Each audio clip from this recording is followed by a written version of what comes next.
Bố là cái này tính như này nhá. 2 lần 3 Quay lần nha, có quay. về nhà chủ đây nó giật ông bài làm mà ấy bài mà làm hết cái nào không Đường gần đây. cái này là bài âm Chị đố đấy. không làm nổ á không làm nổ á cái này thôi xuyên rồi ra ngoài rồi Khay còn khay đây. bắt tiếp một rồi Anh đi cho em. Bây giờ sẽ vào chị luôn. Không bao giờ chị vào cái bạn em đây. Đây này. xôi bên kia kìa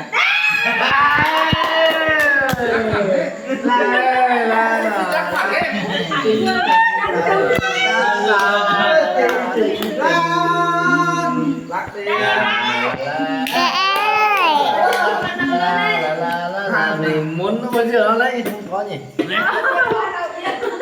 mẹ nó nhiều nhất rồi Còn mấy chị làm chưa được. không cái này thôi đấy bên này thôi lục heo à lại đi Quay một phát. lắc xoay vòng đấy này lục heo mà lục heo rồi vào vị trí cũ à lục heo đây rồi đúng cái này mà Quay một tí rồi. Đừng có lấy nữa. ơi một con rồi kìa Cái gì đâu chứ là nó vào muốn. này không bảo khe nữa Mấy chị làm chưa được uống lên. Chơi thì lúc đấy này. bây giờ cho cô cậu 2 chén này Rồi, chơi 2 chén đi. 2 chén cũng được mà. Đến giờ mình phải đuổi cổ mình phải đuổi cổ. Bây giờ mình phải đuổi cổ Có phải là bỏ con phải giờ cô tập cái lại này học. thôi cái này biết không được đâu. Mày thả một cháu đi ra. ra ngoài lật kê chồng rồi không cái đầu này các bạn cái này ở trên cái đầu này các bạn Thằng ơi, tao bỏ đi luôn đi. mình chung Chơi thằng này đi. mình xung nhiệm vụ rồi Em phải trong cái này rồi. mình xong nhiệm vụ rồi Đau chứ đâu, bây giờ con nào mà đau chứ. Cái bàn tay của thằng đây thế nào? Ai là? có đi nhiều đi à lê không cái đầu này mà Chưa rồi. mấy con đã uống có đừng có từ chối cuối cùng Chị này đúng rồi đâu cuối cùng anh đã uống đấy, mà nó xoay bạch âm rồi vì mày lại chơi lại mình mà Con xe ai làm thì con quay cho anh này. này chơi lại mình nghiêng nhiều nó chỉ Con còn đến giải đi. Con ngồi gần đây. cháu thấy quay nó kia rồi gì nữa Sao là con nhìn anh làm thì con quay anh. úp xuống là nó chơi bên này này không ok các bạn không sao à mày thích uống được Ai muốn thì con quay cho ai luôn. Mà đấy đúng bên kia kìa ra rồi.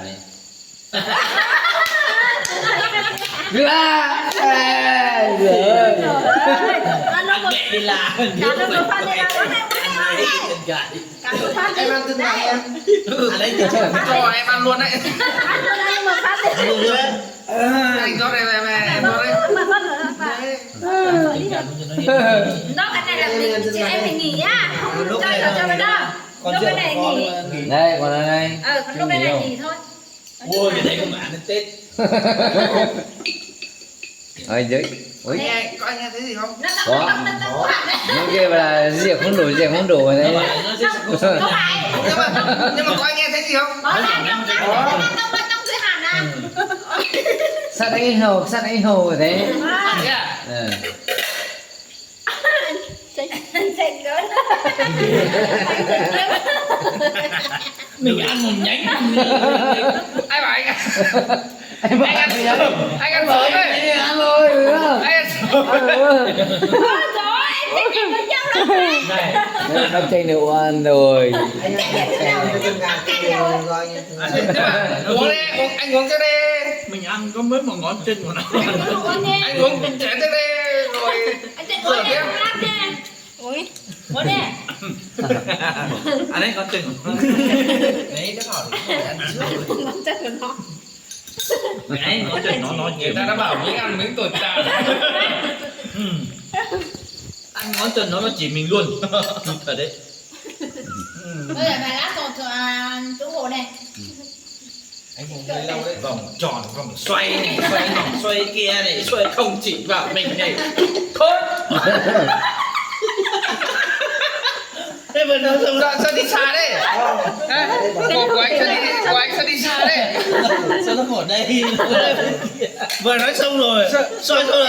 Anh sờ vào anh không được uống sao phải chỉ thế này đấy? Quả nói xong rồi. Nào như là mình phạm không có chân mẹ đâu à. Đây Anh sờ vào anh không được uống sao anh phải nhắc cái đấy. Đâu chưa đấy. Có như thế đâu, biết rồi nhưng mà cái tưởng nó phải này. Anh sờ vào anh không được uống. Vâng. Anh sờ vào anh không được uống à? Cô uống này. Em có đến là đếm bay cả lên kia. Miếng tụi nó đào cũng này, bây giờ nó mày Người ta có ý cũng phải ý buổi tối chứ ý là nói đấy. Đây, cô uống chưa đi? Ôi rồi. Thế à? Anh không cái nữa thôi, cái này là của anh đấy. Đừng có của anh đâu. Anh rồi. Bấm ăn luôn đi cô ạ. Con thích cái này. Con thích cái chân chân. Ôi chết mất rồi em ơi. Vui. Thế thì con thích cái chân đó à? Con có cái cổ chân mà. Nói nhưng mà tí nữa con thấy nữa không? Có. Con biết được không? Có biết mà. Giờ lấy cổ chân ra lấy đầu gối đấy. Nhưng mà tí nữa con Đây biết là phải. gối. Biết Vẫn là thôi. đầu gối gì? Tuổi ta nó nhà mình xanh cỡ xanh nô. Ra hồng cu lô. Nó tới cuối kia rồi. Nó tới khối. Đâu cỡ nó. Chứ đó, nhìn sợ quá. Có là lúc có mình chân trên mục tiêu. Chẳng là Con này uống đi. Chồng đã uống, vợ không uống không được. Chứ không có khem. Hồi đó mang cái chịu vậy này. lên không tí nó mệt là bố tôi điều á Cái chứ không có che, chứ là hồng này nó có che đó thì chỉ có. Là cái ổ rộng không? Mình tổ.